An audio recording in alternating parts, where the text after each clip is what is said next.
Yuk jadi bagian dari dakwah kami. Dukung operasional dakwah dan sosial kami, raih pahala amal jariah yang terus mengalir sampai hari kiamat.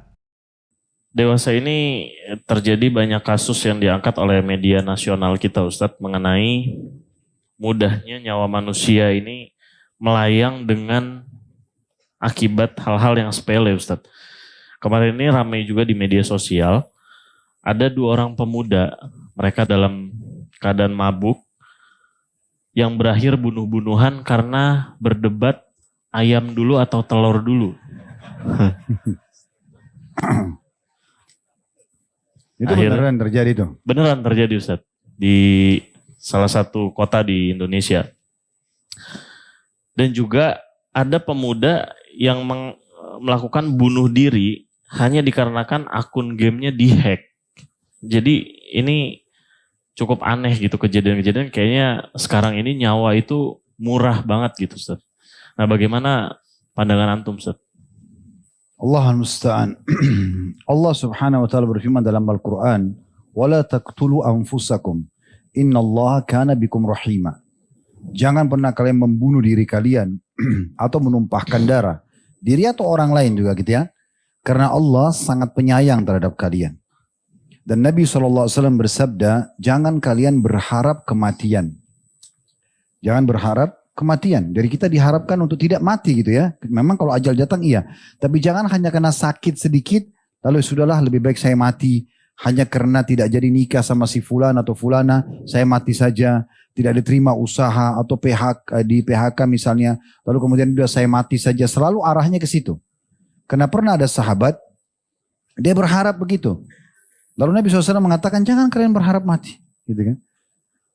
Jadi bilang saja, kalaupun darurat sekali, katakan begini, ya Allah, kata Nabi SAW ini ya, hidupkan aku kalau hidup lebih baik bagi aku. Dan wafatkan aku kalau wafat lebih baik bagi aku. Kan begitu. Teman-teman sekalian, kegagalan dalam kehidupan ini adalah sebuah batu loncatan untuk mencapai kesuksesan. Enggak ada kesuksesan tanpa kegagalan. Dulu kita ingat ya waktu masih kecil pertama belajar sepeda. Langsung bisa? Enggak. Hah? Siapa sini yang langsung bisa? Antum? Masya Allah kalau langsung bisa. Pastikan jatuh dulu ya. Bahkan tidak sering luka. Kalau kita dulu waktu kecil teman-teman pas jatuh nggak mau belajar lagi. Nggak bakal bisa sepeda kita sampai sekarang. Itu contoh saja kan gitu. Berarti memang gagal itu sebenarnya batu loncatan untuk bisa sukses kan gitu.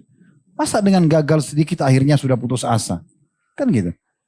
Kalau nggak jadi nikah sama fulan atau fulana, nikah sama yang lain. Kan judulnya sama manusia kan? Sama gitu. Laki-laki judulnya sama, laki-laki sama. Beda casing iya kan gitu. Perempuan juga sama. Oh saya kalau tidak nikah sama dia lebih baik saya mati. Bodoh sekali. Hah? Kenapa harus begitu? Nih tidak jadi sama dia, nikah sama yang lain. Sama. Tapi saya tidak cinta, Ustaz. Cinta bisa muncul kan dari interaksi kan itu. Pernah ada seorang ikhwan datang kepada saya begini. Ustaz, saya disuruh nikah sama keluarga. Sudah dipilih akhwatnya. Tapi saya nggak ada rasa cinta. Belum pernah interaksi gitu ya. Tiba-tiba disuruh nikah. Terus saya bahasakan. Antum tanya pendapat anda. Dia bilang iya. Saya bilang cinta akan muncul dari interaksi. Setelah nikah, ada duduk sama-sama. Ada interaksi biologis. Ada pergi sama-sama. Ada suka duka. Ada loyalitas. Ada royalitas. Semua itu akan memunculkan rasa cinta. Itu bisa lahir kok. Dan jangan pernah kurung diri antum di satu poin saja ya. Oh cinta saya hanya untuk dia. Ini jadi masalah ini. Jadi kalau mati pasangannya nggak mau nikah lagi. Kenapa? Masih muda, masih butuh pasangan. Kenapa? Kan gitu. Atau saya kalau tidak makan di rumah ibu saya nggak bisa makan. Ini susah ini. Saya kalau tidak tidur di rumah saya, di atas ranjang saya tidak bisa tidur. Saya kalau tidak minum kopi pagi hari, kepala saya pusing. Selalu dikurung dirinya di hal-hal yang tidak dibutuhkan. Kenapa harus begini? Keluar dari kurungan itu. Kan gitu. Jadi jangan sampai masuk ke ranah yang tidak diperlukan teman-teman sekalian. Ya. Apalagi sampai pada tingkat tadi bunuh diri. Atau membunuh orang lain pada hal-hal yang sepele. Ini ribut lagi masalah ayam atau telur lebih dulu. Apa hubungan?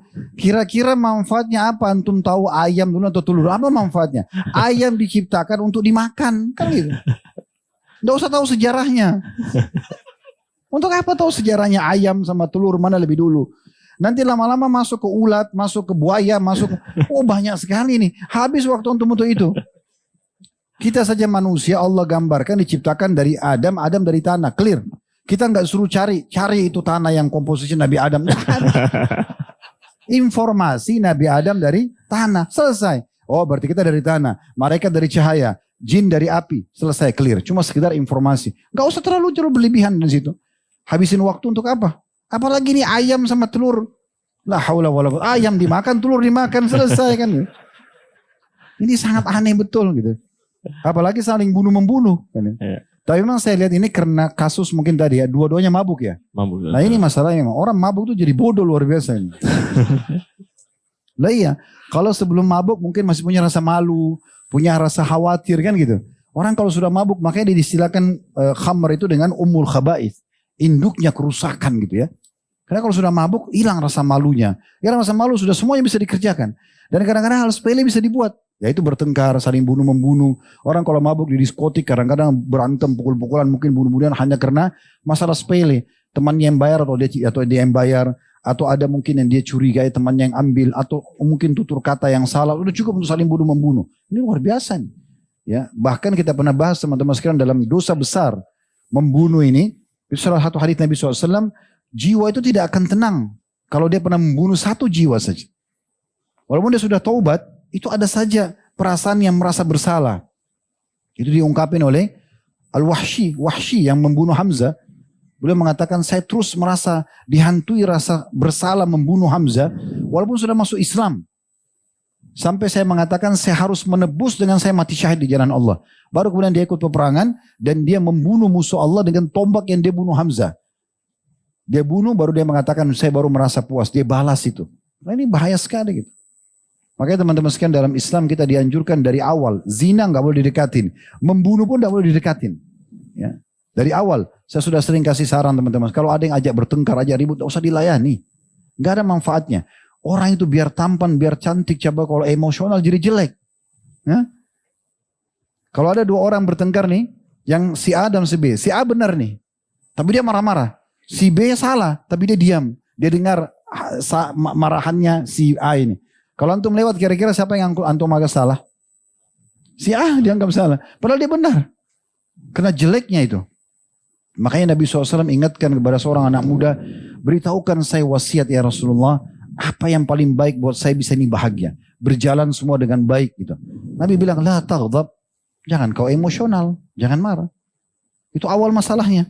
Orang itu lagi ya Rasulullah SAW jangan kau marah. Sampai 3 kali. Dalam riwayat lain kata Nabi SAW, la taghdab walakal jannah. Jangan kau emosional, bagimu surga. Langsung tiket surga dikasih. Karena itu sumber masalah. Sedikit-sedikit marah. Orang kalau membiasakan emosional ini teman-teman, dia bisa marah dengan dirinya sendiri. Dia sendal, salah saja, marah. Angin tiup pintu, marah. Siapa yang mau marahin nih? Hah? Karena sudah terlanjur biasa, semua emosi. Semua serba salah dan ini tidak nyaman interaksi sama orang seperti ini kan. Jadi teman-teman hindari semua itu ya. Jadi nggak ada manfaatnya. Kalau sudah ada yang ajak bertengkar, udah tinggalin saja. Tegakkan hujah sama dia. Begini akhi. Oh tapi gini-gini ya sudah. Terserah antum aja. Tinggalin aja. Gak usah dilayani. Karena nggak ada gunanya berdebat sama orang yang tidak ada keinginan untuk menerima mana yang benar, mana yang salah. Kalau dia tetap ngotot dengan haknya dia silakan. Gak usah kita ngotot juga untuk mempertahankan. Allah Subhanahu Wa Taala menegur Nabi Muhammad SAW karena beliau pada saat itu ingin sekali agar semua tokoh Quraisy mendapatkan hidayah. Dan beliau selalu jaga, dikejar-kejar untuk didakwahi. Allah SWT mengatakan itu bukan tugasmu, hai Muhammad. Tidak harus kamu gitu. Sampaikan kepada orang siapapun yang mau mendengarkan. Sampai datang Abdullah bin Maktum, seorang yang buta ingin bertanya. Nabi tundah dulu. Nabi mengatakan sebentar, karena dianggap ada tokoh Quraisy yang mungkin mau didakwahi. Lalu Allah tegur Nabi SAW. Bagaimana hai Muhammad engkau meninggalkan orang yang mau mendapatkan hidayah dan kau datang kepada orang yang menolak hidayah itu. Ditegur, kan gitu. Jadi orang yang tidak mau dengar, tidak usah. Hanya nanti terjadi pertengkaran, keributan, tidak usah dilayani. Orang tidak suka sama antum, jangan interaksi sama dia. Mau hidup awet muda, teman-teman sekalian mau tenang, orang yang suka sama kita buat baik sama dia. Orang baik 1 kali, kita buat 1000 kali. Orang yang tidak suka sama kita, jangan interaksi. Tetap kita kenal kalau misalnya dia tetangga, dia keluarga, dia sebagai muslim, oke, ukhuwah Islamiyah. Tapi untuk interaksi sama dia untuk apa? Karena selalu dia cari kesalahan kita. Apapun kebaikan antum kerjakan pada orang yang membenci antum, tetap antum jelek. Untuk apa habisin waktu di situ? Kan gitu. Apalagi kalau sampai dia mencelakakan kita. Makin kita respon dia, maka makin besar sekali efek kesalahan kita di sisi dia. Ya, makin kita jauh, dia akan cari mangsa lain. Orang yang begini biasanya, dia cari orang-orang yang bisa jadi mangsanya dia. Biarin aja dia dengan orang lain gitu. Allahu a'lam. Ya. Tapi ngomong-ngomong ayam dulu apa telur dulu ya Ustaz? Saya rasa nggak usah dibahas ya. Tugasnya sembelih suruh syar'i bismillah, makan dagingnya. Alas, telurnya juga makan. Pelihara ayam iya. Sejarahnya dari mana nggak usah. Telur dulu atau ayam dulu apa manfaatnya? Nah.